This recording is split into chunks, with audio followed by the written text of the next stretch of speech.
Peace out there. Peace to everyone.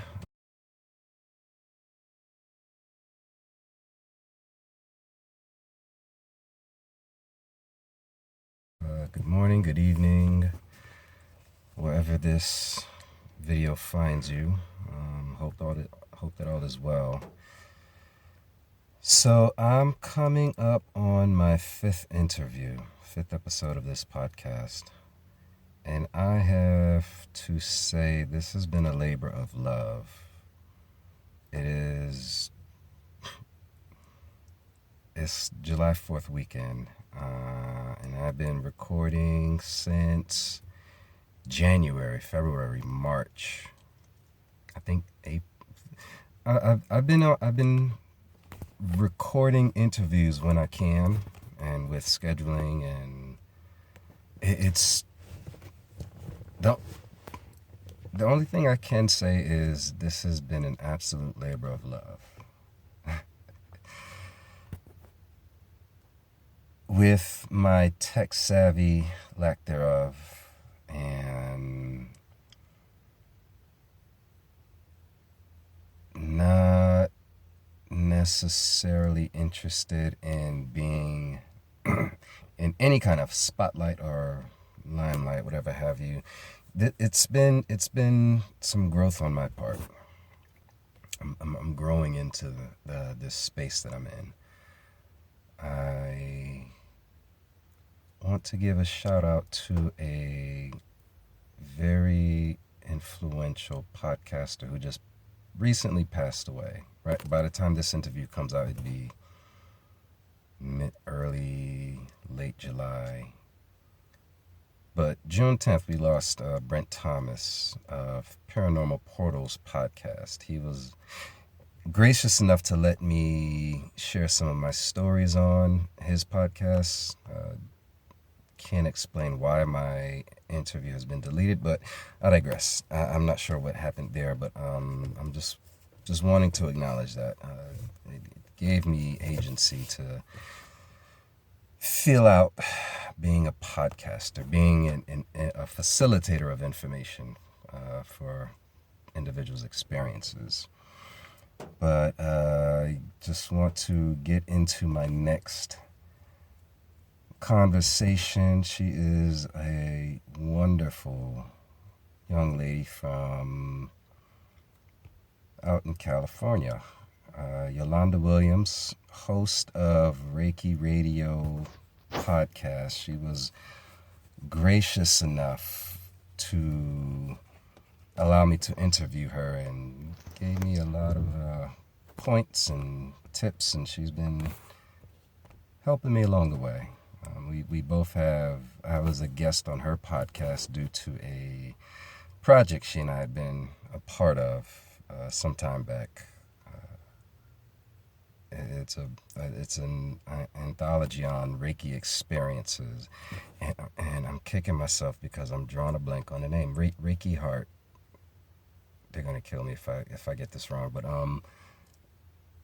yeah, it was a very long journey to share my experiences with Reiki and how it led to my development. And a bunch of us was in this book, and she interviewed a handful of us who shared our stories. So this episode is like a cross-pollination of sorts of podcasts or interviews, and I hope you all enjoy it. I want to say at this point I was a lot more comfortable with talking and having conversation. So if y'all can forgive the first couple of episodes where I feel like I was just like all over the place, talking out of two different sides of my mouth. But that's, inner critic is talking. But I do believe this interview will, like all of them, will be highly impactful. She managed to share an experience that was a little uncomfortable for her, and I appreciate one's vulnerabilities. I hope you all enjoy it. Let's get into it. I hope you all enjoy it, and I will Be talking to you soon. Peace. Good evening, Yolanda. How have you been? I'm doing well. Glad to be back having another conversation. Yeah. It's been a little over a week. I'm honored to have been on your podcast. I listened to the episode a handful of times. I've actually had some pretty in-depth discussions with some friends of mine about uh, what I shared, and yeah, I'm just looking forward to more of this. Particularly on my podcast, but also on other podcasts. I have an idea of what we can talk about next on Yeah. your show, but we'll talk offline about that. All right. Yeah. Well, I'm excited for you to come back because it was a juicy, it was very, I loved everything you shared. So thank you for that. Nice. Okay. Well, yeah, let's dive into some conversations about Yolanda Williams and who you are. I guess yeah, where you from? What do you get into, and what's your niche, and where did some of this paranormal experiences begin? Start wherever Ooh. you're comfortable. Well, I had to tell you, this is going to be fun because no one's ever really asked me about any of this. And I've had some very interesting experiences. So, Mm, originally, I am from Washington, D.C. And then I grew up primarily in Massachusetts. And now I live in San Diego, California. And I've had paranormal experiences everywhere I've lived. Um, right now in my life, I would say I'm known for Reiki energy healing, although my personal practice is very diverse. I study lots of different things. I think I actually put more emphasis on hermeticism. I'm very interested in universal law and energy as a whole. I'm fascinated by what we are, what it means to be human, more about our overall function. But Reiki really was a foundation for me, a catalyst for me into this realm. And it is what I teach. But again, because of what I study, I tend to teach a lot of different facets of energetic arts. So that's why I even go by the name Energetic Alchemist because of my interest. But yeah, so Reiki is what I'm known for, but I study and practice many things. yeah. I, Mhm. I I discovered you a couple of years ago. Um, what was I looking for? I was actually like I said, I got a little tired and over certain aspects of Reiki practice, like the Reiki share.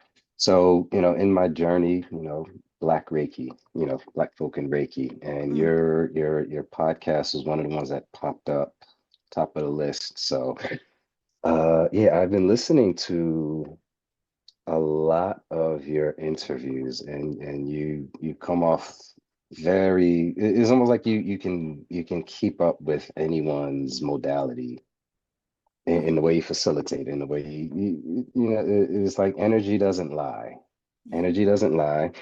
And this, with each practice there's a typical thread centered around some level of spirituality, and I just want to tip my hat to you and Oh, say that you thank do you. it well.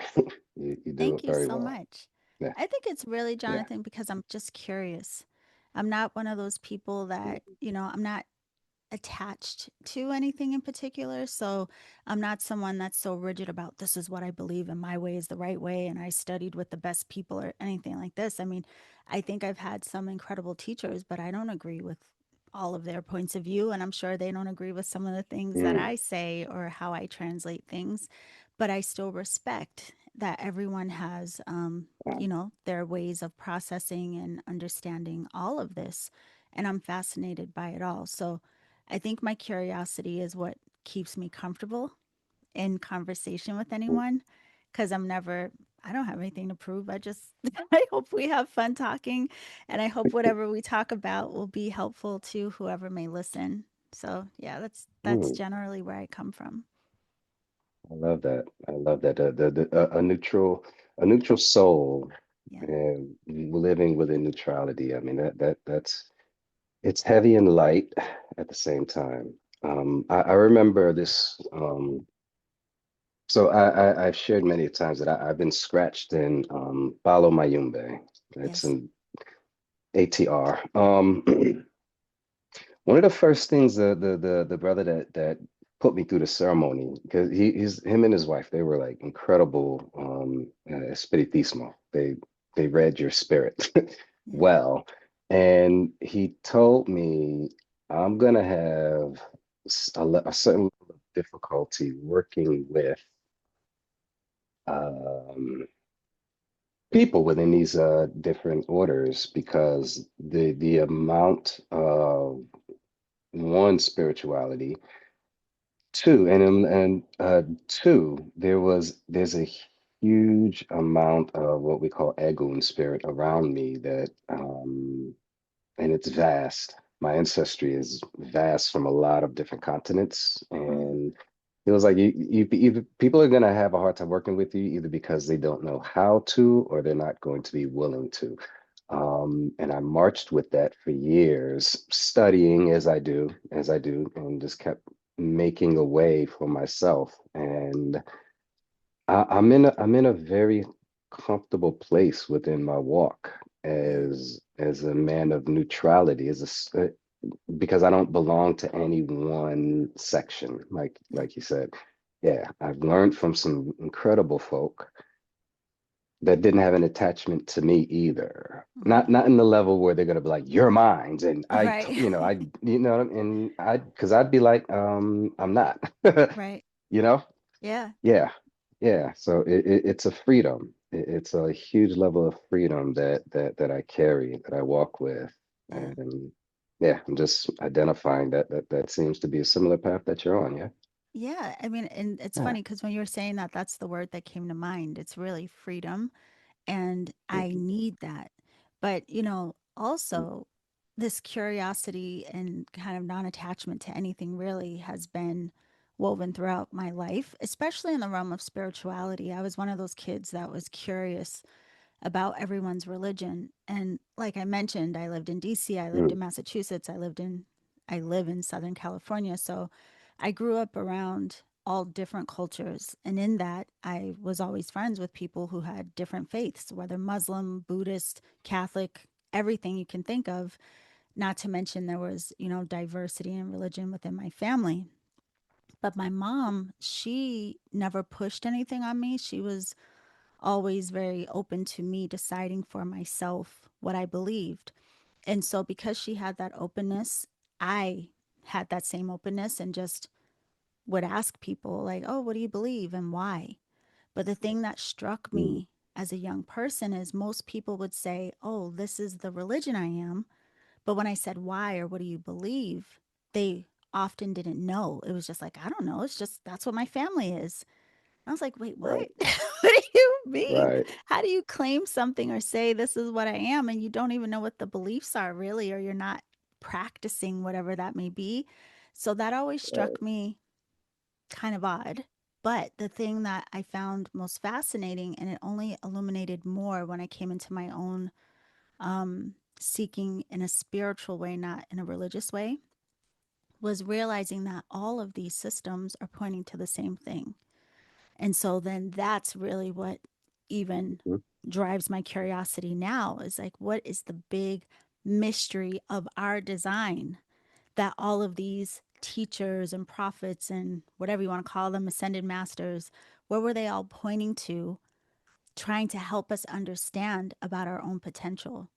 So that's what I love. And then when you tie in the paranormal aspects, that just makes me even more yeah, curious. Like, what are we and what is this world? yeah, Yeah. yeah, yeah. Absolutely. Paranormal just just means outside of what we think of as normal. Right. But shucks, man, normal is insanity if you think that's and if that's on a linear term, if what you know is normal, if that's the be all to end all, I Yeah. feel for you. Yeah. I feel for you because you know be one of the people wrapped up in a straitjacket, like, yo, something's not right, you know. Especially So yeah, nowadays. I oh my think God, we're on the oh verge my of God, something. Who knows what's going to some be? in our lifetime exposed. Yeah. I wonder if it is going to be shocking to a lot of people. Part of me, I think, because we're in the age of social media and there's so many diverse beliefs out there now that everyone has access to. I wonder Yeah. if, let's say tomorrow they did say, like, oh, aliens are here, even though I'm saying if they admitted to that, right? Yeah. I wonder if as many people would be shocked as, say, maybe 20 years ago. I think there's a lot of people now that are maybe more open to the potential of there being more than Hmm. what has been normalized, just because of, again, we're all interacting and exchanging and talking more because of social Yeah. media. Yeah. I mean, hopefully so. Yeah. Honestly, hopefully so. Because I mean, 20 years, 20, let's just say 30 years ago, it was 1995, Hmm. right? Or not, no, I'm sorry, 1996. Yeah. You know, all we knew basically and collectively, you know, all we knew was our region that we lived in, Yeah. you know, because yeah, I was in Connecticut, I knew New York, I knew that area. Yep. If it wasn't in a hip hop album, it didn't click. Yes. Yes. It didn't click. And yeah, just think 30 years later, here we are. I would never know who you are had it not been for social media, Right. right? For these search engines for. So yeah, I'm prayerful that is what awareness looks like for us Yeah. moving forward. You know, the one, the neutrality of who we are, two, the collective body that we all make up as individuals. Yeah. Yeah, I'm actually putting that in prayer right Right now as we speak. It's Seriously, funny. I have my tablet sitting like right above my altar on the Mm. floor. So these conversations are just yeah, I'm just putting it out there. Yeah. I love that. And it's funny because you say it's tying in something that I think is a highlight for me in terms of like the paranormal. So I will say, just to so I don't forget, I think my first memory of anything paranormal was when we lived in DC and the bedroom was right across the hallway from the kitchen, and I would sneak into the little doorway at night. And I was young, maybe like 3 to 5, but I would just sit and look into the kitchen because I would see this pink, flowy, like translucent woman in the kitchen at night. And I was fascinated. I would just sit and watch her kind of floating around in the kitchen.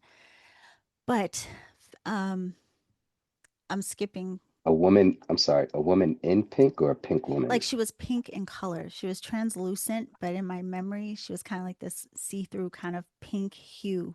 Her entire being was just like that color, or it could have been like the color she was emanating, but that's what I remember. Yeah, She was pink. Yeah. beautiful. But skipping some of the New England stuff, I'm sure we'll get back to. But one of the Hmm. most impactful experiences for me, um, the first time it happened was when I was 15. And it was, now I know what people call sleep paralysis. But it's funny that we're talking about social media because back then when it happened, and I guess I should say for anyone who hasn't had the experience, I used to sleep under the covers, like completely head under the covers, everything. But also the TV would be on in the room. So I was going under the covers and I was still fully awake, but I closed my eyes because I was about to pray. Like I would talk to God every time before I went to sleep. So I'm awake, but then all of a sudden I started feeling like this buzzing is the best way I could describe it. It felt like a light buzz all over my whole body, head to toe, but I couldn't move. And I started breathing really heavy because I was like, what? Like I was panicking because I felt stuck and there was nothing I could do but breathe heavy. And so I'm like struggling. And at the time, I remember I had my grandmother's, had um, given me a Bible when I was young. I had her Bible on my headboard. Hmm. And I'm struggling, struggling. Finally, I come out of it and I was just like, like gasping for air when I was able to move. And I woke up my mom. And I'm like, Mom, this is what happened to me. And she's like, oh, you're fine. Go back to bed. So then it started happening every night. And it was terrifying because it felt like I could tell there was a presence in the room. I could tell, Mhm. I knew there was something in the room. And so I started taking the Bible. I would sleep with it. That didn't help. I tried sleeping with the lights on. That didn't help. It would happen like every night. And so then I thought, "Ugh, maybe this house is haunted." But then when I went to visit my family in Maryland, it happened while I was there. And I was like, oh, is something chasing me? Like, what is happening? So anyway, Wow. um, everyone, then said, oh, it's sleep paralysis. And there were other things that started happening. I started being able to literally see like images or shadows of something in the room when this would happen. And again, it was Mhm. terrifying because I couldn't move. And one of the times it happened in the daytime was in the morning. My mom was leaving out for work and she yelled up to say bye. And it was the morning. I was half awake, half asleep. And it happened. And I'm struggling, trying to move. And then I finally Mhm. came out of it and my bedroom door shook on the hinges. I mean, Oh, wow. terrified, right? So fast forward, it's now it may happen a handful of times a year, not that often, right? So I get into Mhm. this realm, into this work. I'm learning about energy, and I'm like, oh, someone in this realm has to know what this is. This isn't just, Yeah. oh, I'm having sleep paralysis. Like there's something in the room. Yeah. So I get into this realm, I started practicing, and then it happened a few times, but then I started feeling like I was coming out of my body when it would happen. And so there were two times where once I actually floated up and out of my body to the ceiling and I looked down at myself in the bed and then I Mhm. snapped back in. And then there was another Mhm. time I came out of my body and it felt like I was walking through molasses, just like really slow, weird, and I Oh, made yeah. it to the edge, like to the bedroom door, and then I came back. Mhm. Yeah, so Nice. but online, just recently, Jonathan, I heard someone talking about this, and he's an Mhm. astral traveler, and he was saying that what a lot of people categorize as sleep paralysis is really Oh, yeah. a lot of people astral traveling or astral projecting, and just they're not doing it on purpose, but it's Wow. literally you're accessing other realms. So I'm very excited Oh, about yeah. it. Yeah. Yeah, I mean, the sleep paralysis, the buzzing, yeah, the light feeling, that is, I call that's symptomatic of astral travel. I hmm, mean, you're preaching to the choir. yeah. Absolutely preaching to the I heard choir. you mention it on a podcast that you were on. And so I was really Hmm. excited to tell you, like, I've had that experience. So I was Oh curious for yeah, you too. Did you leave the body? Like, what was that like for you? a handful of times I've actually gotten to the point. I think the first time I allowed the thing to happen, you Yeah. know, I was on a couch, and this happened so many doggone times, and I'd wake up ready to fight. Mm, Um, One time I just laid there. I mean, everything was buzzing, but it wasn't the sound, it was more of a sensation. yeah. Yeah. And I laid there. I was like, you know what? I'm just gonna see what happens. And I stopped fighting. I Yeah. just stopped. All of the tonicity in my body just ceased. And I was just like a limp noodle. Mm, And I felt a hand to the back of my neck, another hand on my lower back. That's what I felt. Just, yeah. yeah, finally, calm your ass down. You know? Yeah. And yeah, and my eyes were closed, and I just saw this tiny little orb coming towards me. Mm, The center mass the whole time. I'm looking at this thing coming at me, and I felt it was just warm. yeah. And they let me go, and I was like, okay, that wasn't that bad. It really wasn't. The bravery. The thing I think, even though there's a part of me that's so curious, I still fight it Now it doesn't happen Oh, every night. absolutely. It only happens a few times a year now. But the reason is because it literally feels like you're coming out of your body. But my conscious mind is like, I am not trying to come out of my body. So what's trying to take me out of my body? Right. So I'm like, is this like body snatchers? What is happening? Like, what is trying to take me and where is it trying to take me? But I do believe one day I will be brave enough to just kind of relax as you did and see what happens. I haven't done it yet. I'll keep you I posted. mean, I think it happens. It's like, yeah, I mean, you're still in a dream state. The conscious mind is awake, but the state, the phase that I found myself in, I wasn't awake in my body. I was just awake in my mind. So Uh-huh.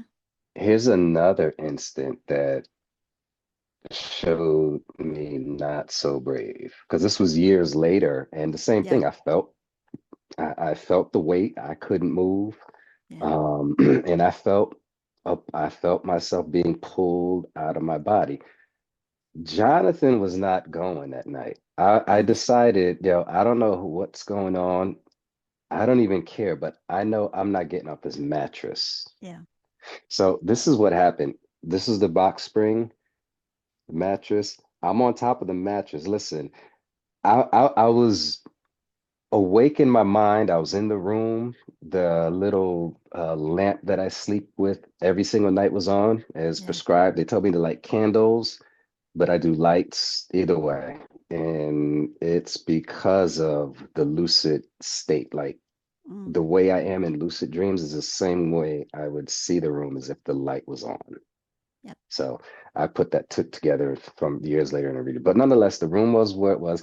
Listen, the mattress started shifting off the box spring. I was on the mattress.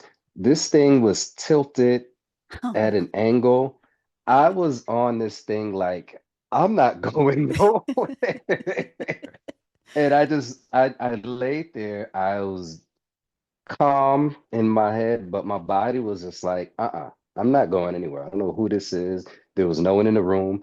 The doggone sheet that I was sleeping on was pinned against the wall. Yeah. And I was like, nah, fuck this. I'm not going anywhere. I'm just gonna lay here and you just gonna have to do what you have to do in this room because I'm not going Yeah. anywhere. Yeah. So That yeah, is wild. a not so brave moment. I was just like, I'm tired of this, man. Yeah. I mean, but it's funny to me because it's incredible to me, I should say, the people that intentionally want to go, like people who study Mhm. and practice really like diligently how to astral travel and astral project. And like here we are having these experiences. We could probably do it so easily. We're like, no, in resistance. Yeah.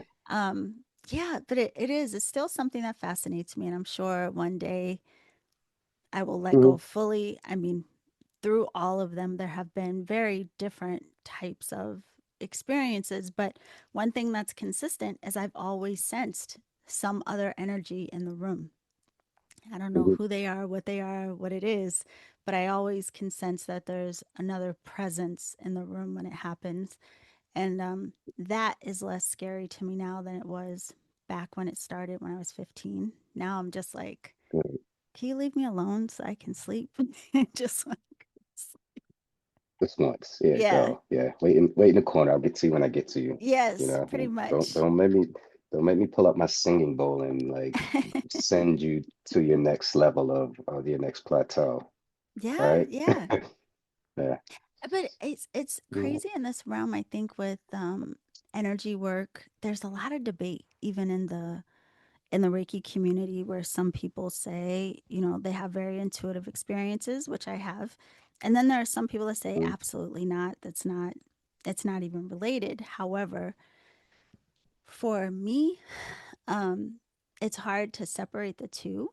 Kind of like if you are dealing with the non physical aspect of ourselves and you're mhm. really highlighting our ability to sense and perceive what is non physical, just like we can sense and perceive, energetic sensation with our hands when we're working on people, but we Yep. also get more um, we become more aware of energy, and that energy that we're even in the room with, or the energy of people that we're talking to, it all becomes more palpable.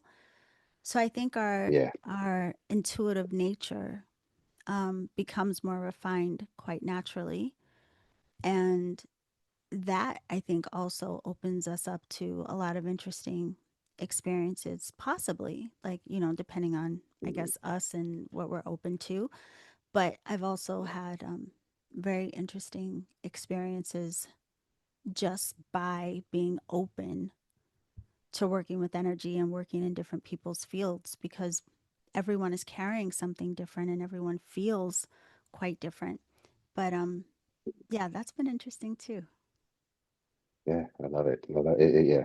Interesting is, I think say, calling it interesting is keeping it moderate, keeping it modest and humble. Because interesting can just be such a vast Yeah, category. yeah, But yeah, it's interesting indeed.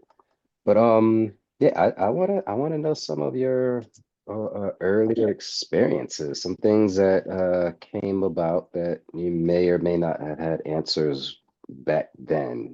Like where does this? I know you shared the lady in pink, yeah. but yeah, what else? What else happens? There's well, a lot of it now, hindsight, it does feel very intuitive in a way, but I'm going to tell you about two things that were people that I'm like, those were not people. I don't know what that was. Um but I've always been very sensitive to energy. I was like, very introverted child, like just watching everyone, very, kept to myself. And then as Same. I got older, I was like the friend who didn't want to be around certain people or didn't want to go to certain places. And I didn't understand it then, but now I know, like, certain things were just energetically overwhelming to me, and I didn't know what that meant, and I didn't know how to manage it.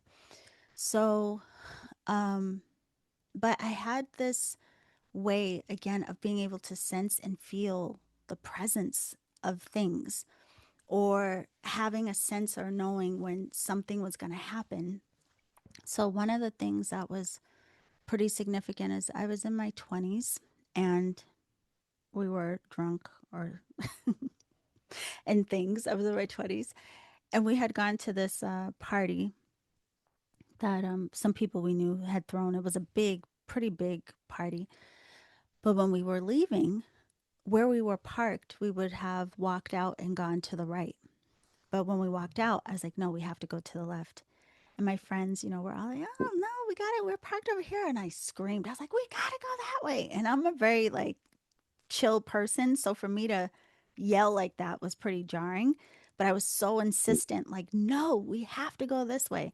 And so we all started walking to the left. And as we were walking away that way, gunshots went out to Wow. the right where we would have gone. Yeah. Dang. So, like, things like that would be very, very strange to me. I would just have these weird ways of knowing or sensing or perceiving things. But paranormal, this one time, Jonathan. Now, I want Mm-hmm. you to not think I'm crazy, because I would only tell you what is true. Okay. Okay. I give you my word. You're not Okay. crazy. This, because this happened to me twice. And I'm like, what are the chances that this would happen to one person two times? But the Wow. first time I was probably 19, 20, and I just know because of which car I had at the time. And this was in the daytime. And this was back before everyone had all those crazy, what do you call them? Contact lenses. And now people have the contacts that can black your eyes out, or just Yeah. weird stuff. This was Yeah. before all of that, okay? This was, like you said, what, Oh, like 30 years ago. So I'm on the freeway, wow. and I'm driving on the freeway, and you know where they split? Like, you're on one particular freeway, but then you can exit off into another one. Mm-hmm. So Mm-hmm. that's what I'm doing. I'm about to get off on the other one, and I happen to look over, because you know how cars sometimes they'll kind of play with you on the freeway, like they'll speed up, slow down to kind of stay with how you are. So this car was Uh-huh. doing that. And as I was driving off, I looked over, and their head was like this person's head was bobbling on their neck, and their eyes were totally blacked No, out. no, Scared me to death. Okay. I was terrified. Like, even telling you right now makes me very uncomfortable dude. because I'm like, Yeah, what was that? yeah. So I never found out what it was. Fast forward to then, I was probably in my 30s.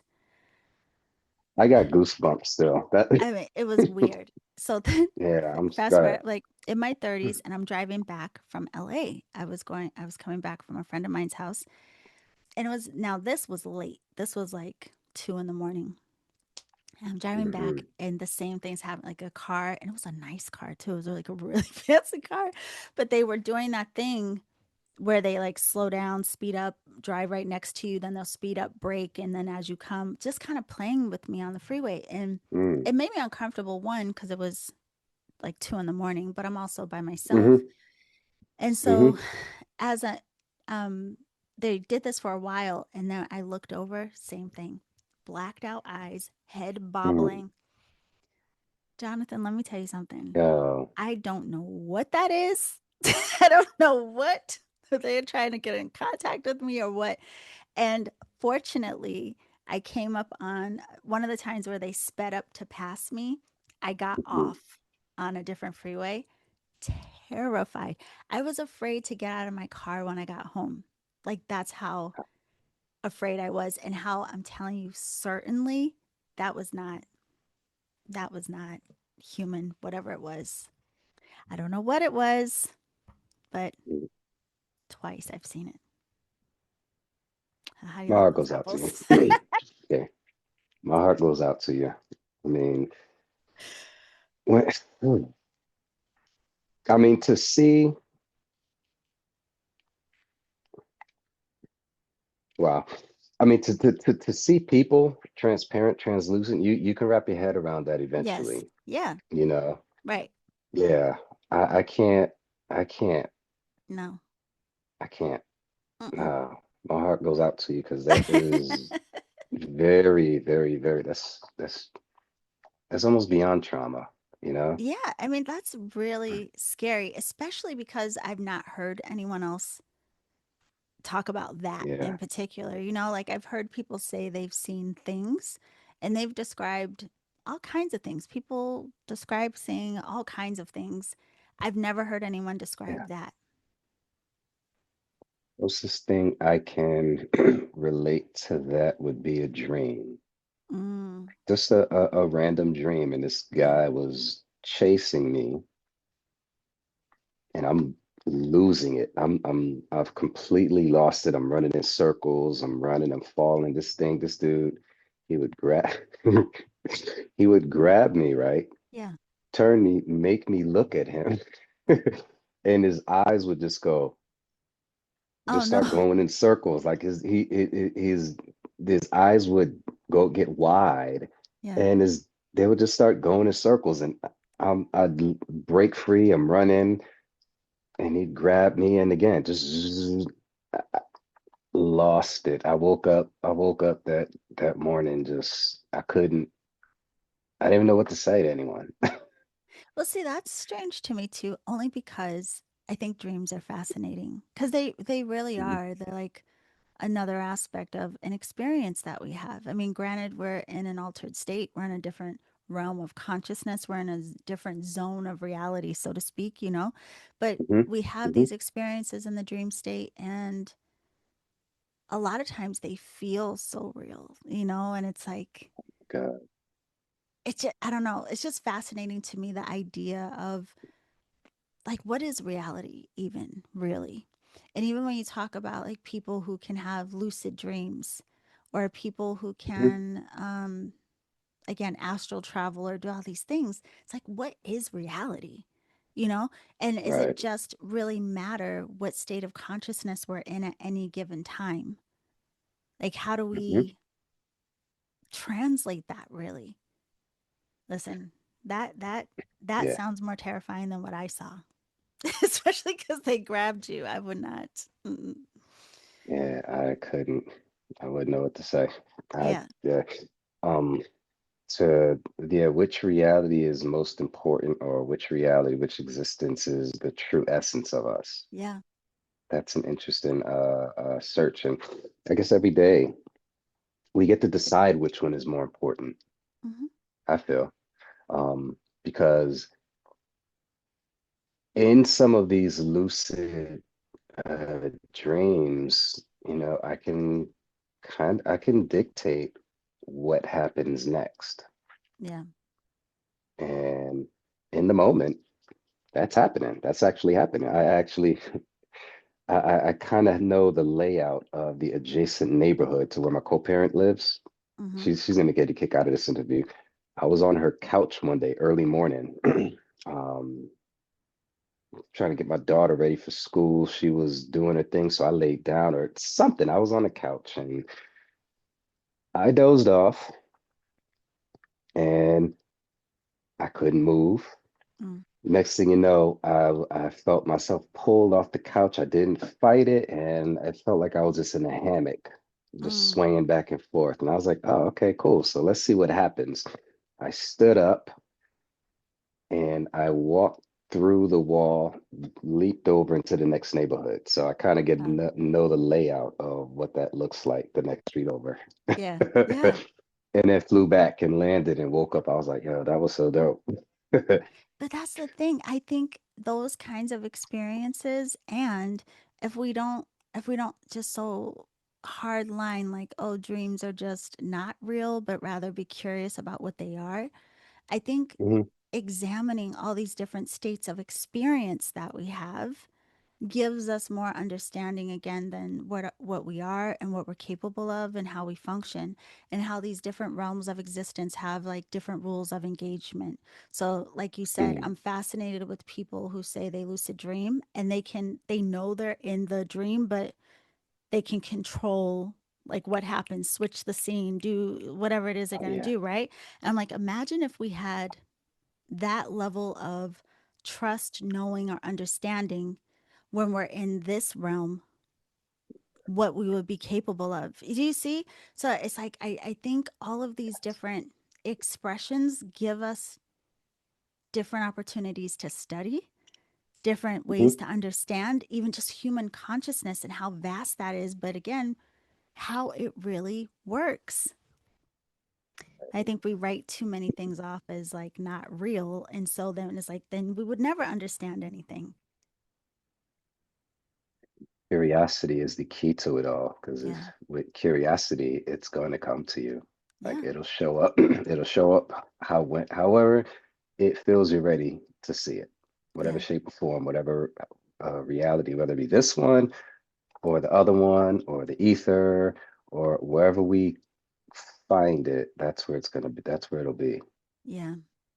right? And you remind me of too something I don't know that people would consider it paranormal, but another thing I encounter very commonly is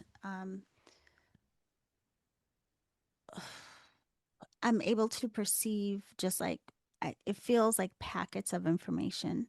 So it happens primarily like if I'm in class or when I'm in sessions. But let's say we were talking about chakras. I don't know. And there was a time at the beginning of this work when I was practicing Reiki. I was practicing on people. I was doing sessions, these things, and I would place my hands on people and I would either start to see things or I would just know things. I had these very interesting experiences, but they don't teach you about that in Reiki class. So I was like, oh, I have to go take a different type of class to understand this. So I took intuitive development, I took psychic development classes, I took mediumship classes, I learned how to read the Akashic records, like anything that had to do with um, an intuitive perspective. I wanted to understand how to access it, but also how to translate it. So I started studying that pretty heavily. And with the Akashic records specifically, I started going in the Akashic records every day. And then at some point, information just started flooding in. And this is a very interesting thing. And I don't really understand it, but it almost feels like telepathy in a way, where like information Hmm. just will be there. And it's like energetically, you can feel it, but it's not like,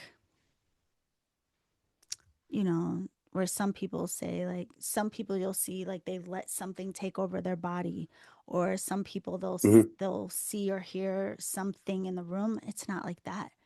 It's just information that I'm able to access.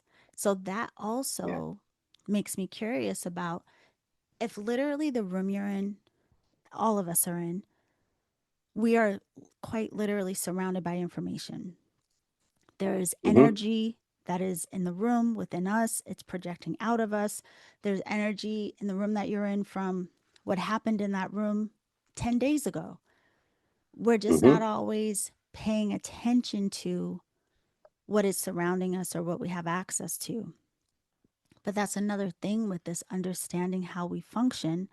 When you start to learn how to direct your mind to the unseen or direct your mind to other frequencies, it's interesting when we start to perceive what else is right here that we all have Yeah. access to. And I think that's going to become, I want to say, more normalized in our lifetime, just because there are so many people now having these conversations. I think a lot of what was thought of as paranormal is going to become pretty normal in our lifetime. I hope so. I think so. I do think so. I Yeah. absolutely think so. Now that we're in this conversation, talking about it more, so hermeticism, Hmm. Akashic records, intuitive and psychic development. That's a lovely cocktail of things to work on, you know. Yeah. So is it like, okay, for me, I do a lot of body work workshops, right? Yeah. All of that so I can practice massage therapy with more efficacy. Hmm. Would Reiki be your vehicle to practice all of these different modalities? Is that how this works for you? Well, the interesting thing is you say the body. I mean, the body is really the vehicle. Mhm. And the thing that's so wild, I completely forgot about this till you just said what you said about you. When I was in my 20s, one of my best friends got married, and she had a cousin who was a massage therapist. And but she was, kind of what we would call like woo woo. She was a little different, but then I wasn't practicing any of this, right? She just seemed like, I Uh, don't know, very hippie-ish, right? And Flower as a child. gift, yes, exactly. And as a gift to my friend, she was like, "Oh, the night before the wedding, I'll come to the suite where you and the bridesmaids are and I'll do body work on everyone." Well, what she did wasn't really massage, but she did place her hands on us. And she placed her hand, I was laying on my back, and she slid one hand under my rib cage. And then she had the other hand, I believe, on my shoulder. And so she's just there, and I could feel my body just kind of starting to melt and relax. And she mentioned something about like holding the grief of my father passing away or something like this. My father had passed away when I was 2 years old. This woman had nothing, she didn't know anything about me. She wasn't like a cousin that lived down the street. Like she came in from wherever but it was wild. Like she was really reading the information that was held in my body or in my Body. organ, Holy whatever, smokes. wherever she was Beautiful. getting it from, right? So, to the point of what you're asking, I think that's the thing that's so fascinating about our bodies is because the body really is the vehicle for us to perceive it all. Our body lets us to perceive and interact with the material realm, but the body is also what allows us to perceive and interact with the non-physical. And the craziest thing is when I got into this work and people say, "Oh, you got to ground, you got to ground." I was like, "What are you talking about?" First of all, I live up here in my head, okay? So that was not an easy feat for me. Yeah. But once I finally got it, I was like, "Oh, be present, like 100% here, like I'm here with you." Yeah. Once I figured that out, it also helped me to recognize the way that my body helps me to perceive. So instead of just going to an environment and being like, ew, it's weird here, I don't like it, this awareness of being present or grounded, connected to myself would let me say, it was almost like just a sensory of like, oh, I feel something that's outside of me. What is that? So now instead of just jumping to conclusions, I start having a conscious awareness of what am I perceiving and how am I going to interact with that. But more importantly, no matter what I come into contact with, I have to come back and really anchor into me first. So the body is really what helps us to do all of this. But Reiki is what helped me recognize what it meant to be in body, like consciously aware of being in my body. Reiki is also what helped me recognize what it means to be consciously aware of energy. Reiki is what helped me realize the direction of my mind and what it meant to redirect my mind and all of these things. It Yeah. was what taught me to manage me. And then when I studied all of the other things, and I still do, all of these other things were like, oh, that's another facet of what Reiki was pointing to. Oh, that's a deeper meaning of that symbol. Like the master symbol, for example, the two characters on the bottom represent the sun and the moon. Okay, someone could go, oh, sun and moon, feminine, masculine. That's interesting. But because of what I study over in hermeticism, I'm like, ooh, it's much deeper than that. It's not just the feminine and the masculine. It's not just these two opposing forces. It's not just unification. Now we can like expand that into this way of awakening the alchemical marriage and la la la, right? So each thing that I study, they all take me deeper into the same thing, but the Yeah. body is really the vehicle. Really, I really appreciate how you put Reiki being the manager of it Yeah. all. Mm-hmm. Like it shows up and it basically shows its its presence and in being in tune with it teaches it taught me how to be a better person. Yeah.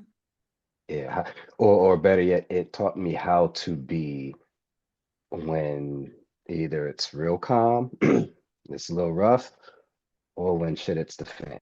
Like there's Yeah. three ways of being, three states to be in, one way to be in all of those states, right? Yes. Yeah. And everything that we learn, everything that we study, everything that we embody, it filters in to our practices via Reiki because it's just such a doggone intelligent thing to have, right? It Right. knows what to do with what we know. Yeah. And you know what's so Yeah. amazing too Wow. is, you know, I know, and I think, well, maybe not everyone, but I would think most people know that Reiki is not like the first energetic practice on the earth plane. I mean, many ancient Mm-hmm. cultures worked with energy and in very different ways. I mean, some were doing hands on Mm-hmm. healing, and some call this life force what we call Reiki. It goes by so many different names. It's chi, it's ki, it's prana, it's like all these different names. Ashe, like it's spoken of in all of these different cultures. It's just that these different systems show us different ways of working with this intelligence that we are emanations of. And so then again, it comes right back to like, man, we are incredible. Like, what are we? And again, what does this vehicle allow us to really do? And it goes into this deeper expression of this, like really having reverence for there is no separation between us. Like even in Reiki, the practice of working remotely, which, you know, traditionally they call Enkaku. If I am sitting in San Diego, but I can connect with or realize that I'm already connected to Mm-hmm. you and you're 3,000 miles away, that's Yeah. phenomenal. So for me, it's not just Yeah. like, oh, I'm doing a distant Reiki session. For me, it's like, look at what the system is teaching you about you're separate from Yeah. nothing. Look at what the system is showing you that you're already connected to another person It's just the direction of your mind that allows the awareness of that. And when you tune into the awareness of being connected to them, don't do anything but see them as the divine expression that they are. What? Like it's just it Period. just yes. It just gives a whole Mm. different this awe and reverence and just oh my goodness, like what I appreciate what we are. And Reiki has given me a different way of looking at life and existence as a whole. I don't know how you couldn't be fascinated by being human when you come into any of Right. this work. Yeah. Any of it. Any of it. Here's a little tidbit that I've been listening. As I'm listening to you, I'm also listening to this little tidbit of information that's coming through. So, Yeah. spirit, earth connection, right? We, the human population, right? Categorize, I'm not categorized, but separated only through demographics and geography, Yeah. right? Now, this is touching base on what we got to talk about the next time with as far as like the land and stuff, Oh because yes. there's so many I should save this, but there's going to be more. The minerals in the soil in Mm, respective areas feed the people. The people become one with that soil through the food, through yeah. the water, through all the stuff, and spirit takes that and adapts it and calls it ashe, Hmm. right? Calls it chi. Other people call it chi, you know, Yeah. or whatever have you, whatever have you, what they call it in Indonesia or Chile. It's the same because, and we understand it the way we do due to our connection to the earth that's Yes. so bountiful in spirit. Yeah. Um, and by the way, I think what that lady was doing on you, her hand, you, I think that was like a myofascial release because she just holds her Ah. hand and just what happens. And when the moment you said melting, I was like, oh yeah, because her energy tapping into the fascia is basically releasing, and she's absorbing the information. mm, that's very cool. Listen, I Now, wish I could have her do that today. That was it. I I mean, it know, was right? so amazing. Yeah. I'm not sure if it works that way with everyone. Everyone has their practices, but that sounds like what happened. Now, Yeah. the spirit part, that was her.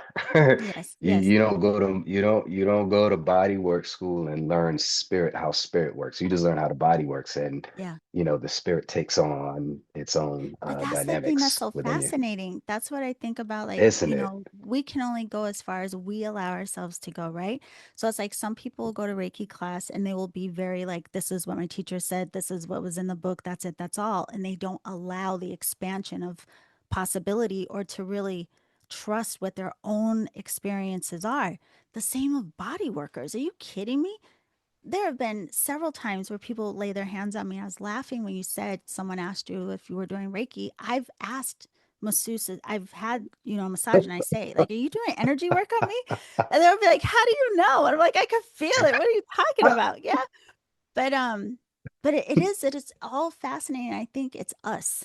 When we allow Yeah, ourselves the freedom of mind, the freedom of possibility, the curiosity, all of these, how could you work on the body and not be exposed to like God knows what? Like, how could you not feel some deeper resonance with what it means, again, to be human or our interconnectedness, Like, technicality, like, yes, that's important. But then when you let your mind kind of, you just really tune into what am I experiencing when my hands are on the person this way, or what am I yeah, perceiving in connection to this person? I mean, it's wild. yeah. Maybe massage is Totally paranormal. agree. What's that? I said massage could be paranormal. Oh, it Everything could be. absolutely is. Yeah. It absolutely is. Yeah, absolutely is. I mean, Yeah. I can't even where we where I work. Okay, where I work, right?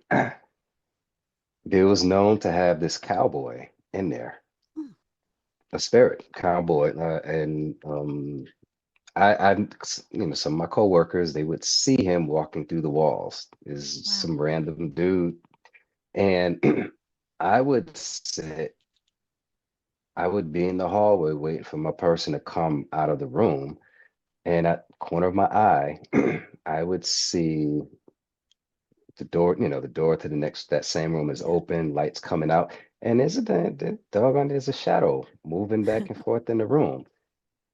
And every time I saw it, I would peek around the corner just to make sure no one is physically in that room. But yeah, yeah, there was some paranormal activity right there.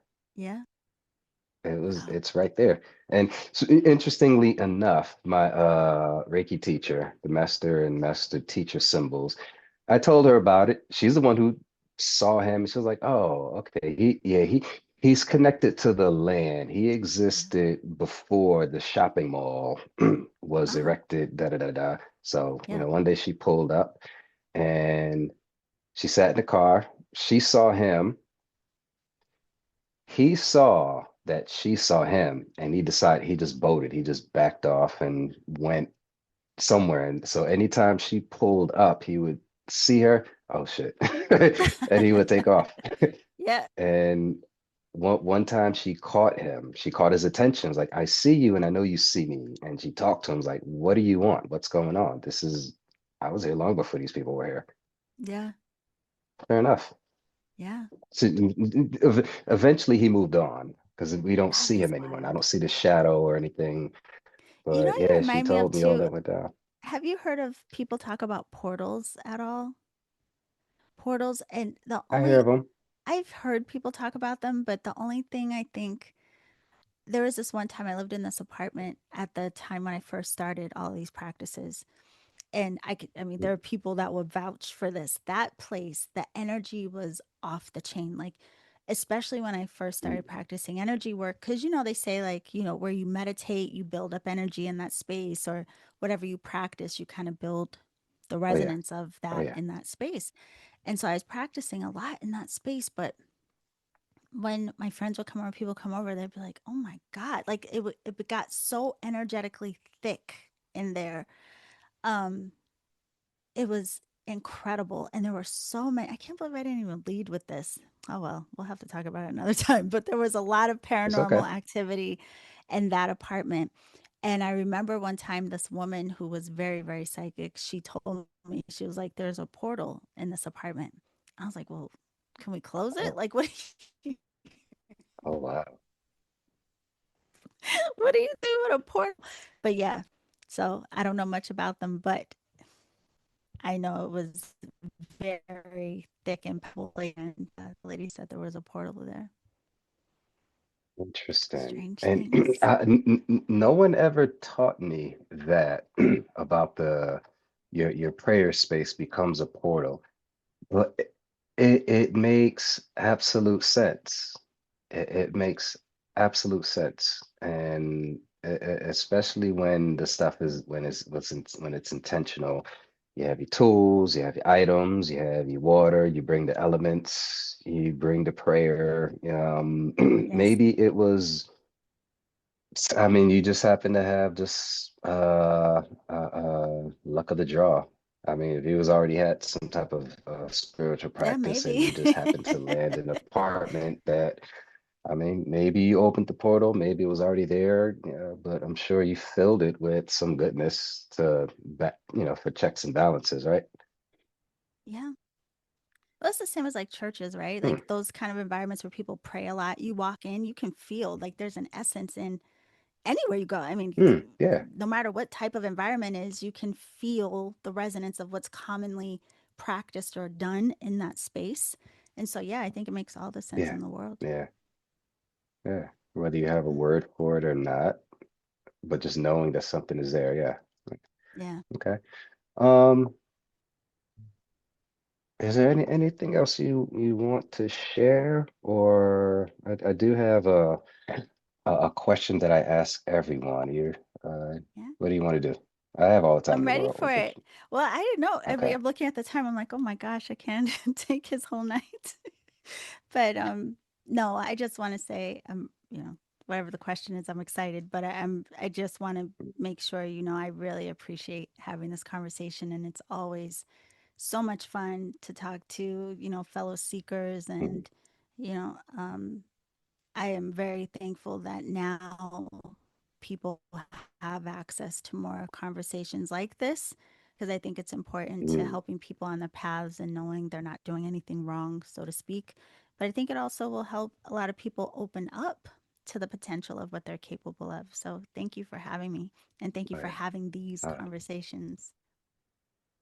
it's been a blast. It's been a blast. I get more and more Good. confidence, and I feel less and less imposterous the more I do these, which is pretty fascinating for me. So Good. one last question, and all of my guests Hmm. have to answer this question. Not have to, but it's asked. But what do you think fear is? Well, what's your idea? When you hear the word fear, what's the first descriptive word that comes about? What do you think it is? The biggest lie before God. It is a lie. That's honestly what comes to mind. I fear, first thing I think is lie. And I'll tell you why. This is actually really interesting. I This just love came that. to me the other day. Um, but, you know, it's interesting the mind, right? How powerful our mind is. And speaking of hermeticism with the hermetic laws or universal laws, the first principle is mentalism, and that is that all is mind. And so it is to say that everything is happening within the construct of consciousness. But the fact that our minds are so malleable in anything, like if I was afraid right now, I could redirect my mind, I could use my breath, I could use my system in a very particular way to turn down the fear and make it, I could dissolve it, I could dissipate the fear. So it's a lie because I can diminish it without even like doing an action necessarily to like change what it is I was afraid of. It's a story. So whatever it is that we are afraid of, there's a story attached. And if it's a story attached, then again, 9 times out of 10, there's pieces we're making up. Or at the very least, even if it's something that is very true to us, it's something we're making louder than perhaps it has to be or needs to be. And for people that have a hard time with this, are like, oh no, I should be afraid of blah, blah, blah. You could have 10 people all go through the exact same experience. Maybe half of them would be afraid, half of them wouldn't be. Neither side Mhm. are wrong. It's just the way that we perceive. It's our own personal filters, it's our own personal ways of translating or allowing ourselves to dictate how we're going to experience anything. And so, therefore, again, it's a lie. Mhm. But this is what was interesting to me. So, the other day, I was thinking about how in this realm, there's a lot of experimenting with, or not necessarily experimenting, but there's a lot of connecting to other realms of consciousness using like plant medicine and these kinds of things. And I've never done ayahuasca, and a lot of people are surprised that I've not done anything I, because I guess I'm so deep into this work in this realm.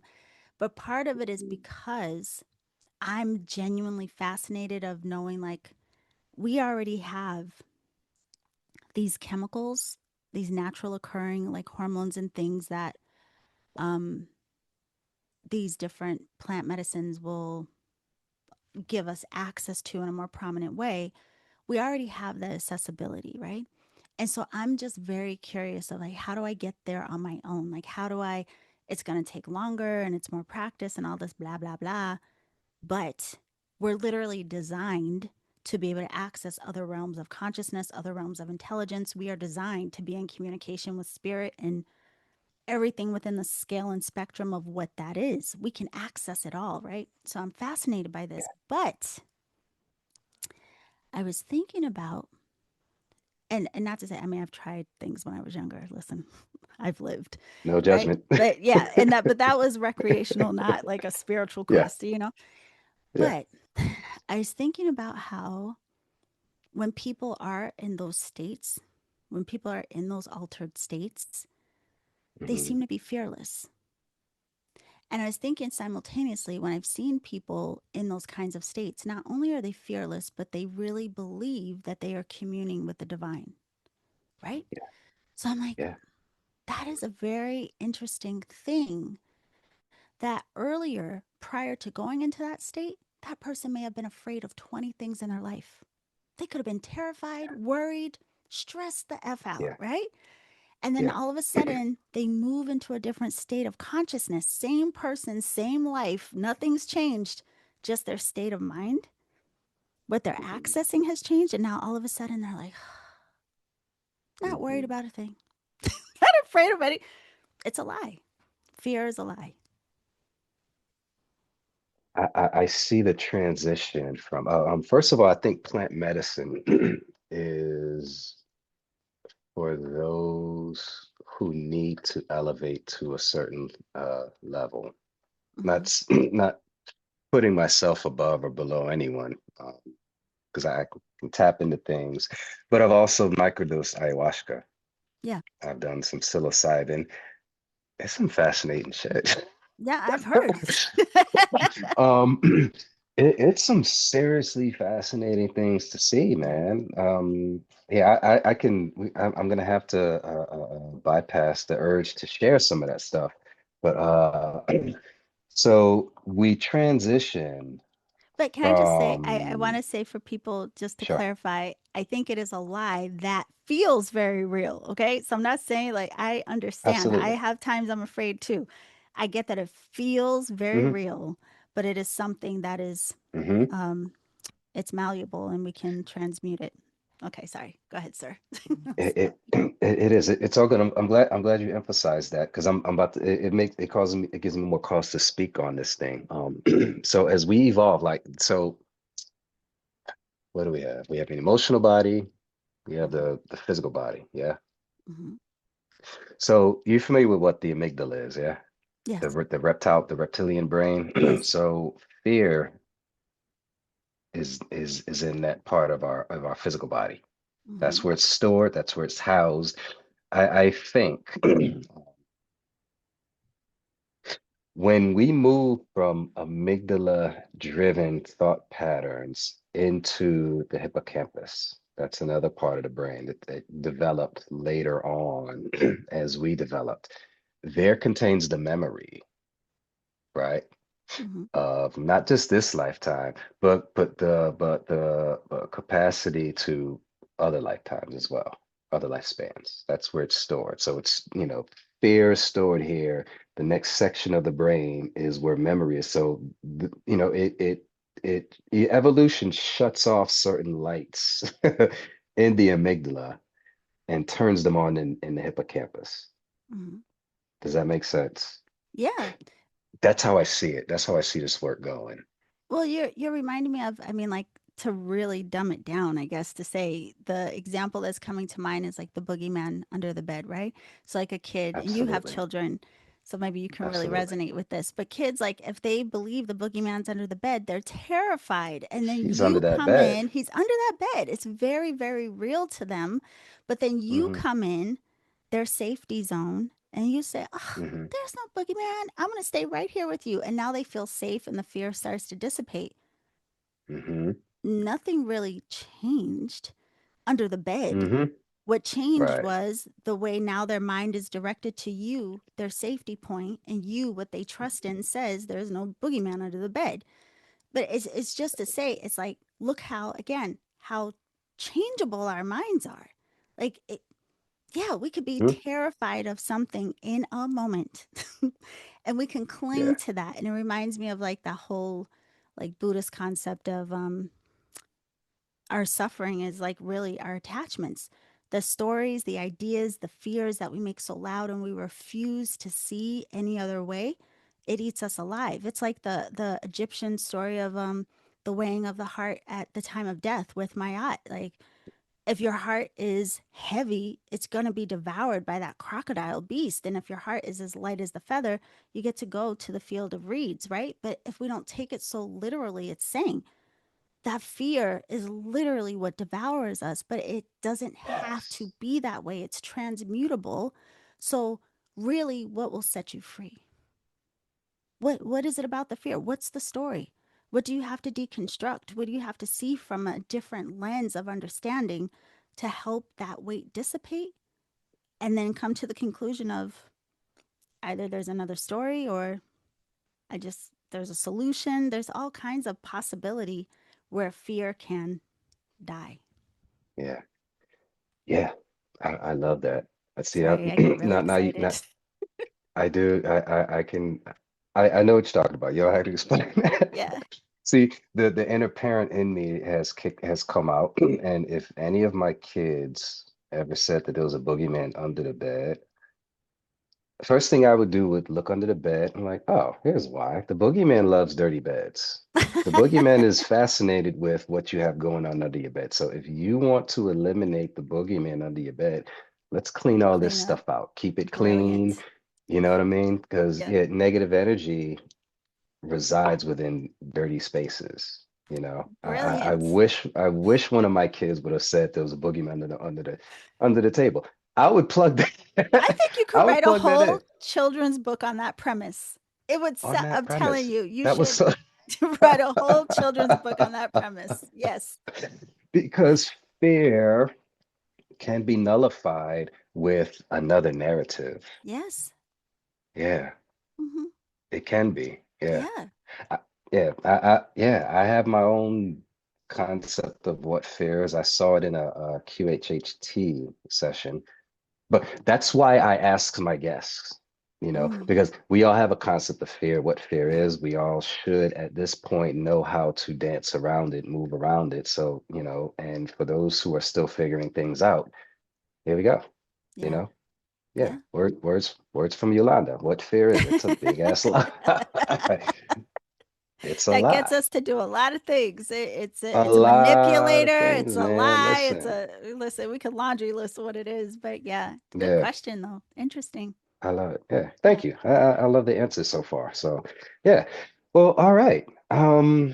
Any any uh any last remarks or comments or care to share with people how they can find you? I have to say, this has been really a pleasure. You two in a row, our conversations have been so fascinating, and I'm looking forward to you coming back to have another one on my podcast. People can find Mm-hmm. me on Instagram at Reiki Radio. Honestly, I'm not that great with social media, but you can find me there and just Reiki Radio under any podcast platform. But the easiest way is just my website, theenergeticalchemist.com, and all the information is there. Yeah, yeah, the website is incredible. I've been on it Thank you. my share of times. I've actually downloaded the app. Tell us about the app too. Oh, yeah. Thank you. Because I always, Yes. Okay. What the fuck? Hello?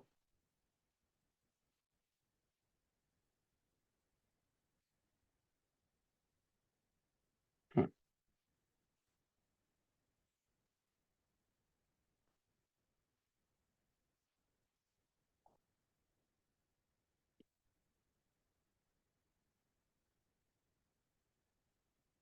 There you are. is it back? Oh, wow. We're going to have to Yeah, edit that. The app. Thank you for asking. yeah. I always forget about that. It's a year old even, but you can go to the Apple App Store for iPhones or Google Play for Androids. You can also do it on Mm-hmm. tablets if you have a tablet, but just put in the Energetic Alchemist.